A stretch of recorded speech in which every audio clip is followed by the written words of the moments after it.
Hello সবাইকে, আজকের ব্লগটা এখান থেকেই শুরু করছি। তার আগে বলে রাখি, এটা কিন্তু আমার পেজের ফার্স্ট ব্লগ। আজকে কিন্তু আমি আমার সবথেকে প্রিয় একটা জায়গায় যাচ্ছি। কোথায় বলো তো? মায়ার নগরী মায়াপুরে। বছরে 7 থেকে 8 বার তো আমি মায়াপুরে যাই, তারও বেশি হয়ে যায়, কিন্তু কখনো সেভাবে ভিডিওগ্রাফি করব সেটা ভাবিনি। সারা বছর আমি কোথাও ঘুরতে যাই আর না যাই, মায়াপুরে কিন্তু শীত, গ্রীষ্ম, বর্ষা এবং যে কোনো রকম ফেস্টিভ্যালেই আমি ঘুরতে যাই। কথা বলতে বলতে চলে এলাম স্বরূপগঞ্জের ঘাটে। এই ঘাট পার করেই কিন্তু মায়াপুর যেতে হয়। আর এখানে ঘাট পারাপার টিকিটের মূল্য মাত্র 3 টাকা। টিকিট কেটে নিয়ে চললাম নৌকায় ওঠার উদ্দেশ্যে।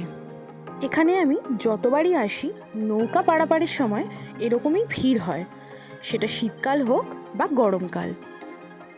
নৌকায় ওঠার সাথে সাথে নৌকা ছেড়েও দিল, আর এপারে পৌঁছেও গেলাম। নৌকা থেকে নেমে তোমরা হেঁটে হেঁটেও মন্দিরে যেতে পারো, আবার টোটো করেও মন্দিরে যেতে পারো। ঘাট থেকে বেরিয়ে রাস্তায় উঠে ডান হাতে দেখবে অনেক টোটো দাঁড়িয়ে আছে। ওরাই দেখবে তোমাদেরকে মন্দিরে নিয়ে যাওয়ার জন্য ডাকাডাকি করবে। ভাড়া কিন্তু 10 টাকা। আমরাও একটা টোটোতে উঠে মন্দিরের উদ্দেশ্যে রওনা দিলাম, কারণ আমরা মন্দিরের ভিতরেই থাকবো। আমি যাই, পার্ট 2 নিয়ে ফিরছি খুব তাড়াতাড়ি। দেখতে হলে একটা লাইক আর পেজটা ফলো করে দিও।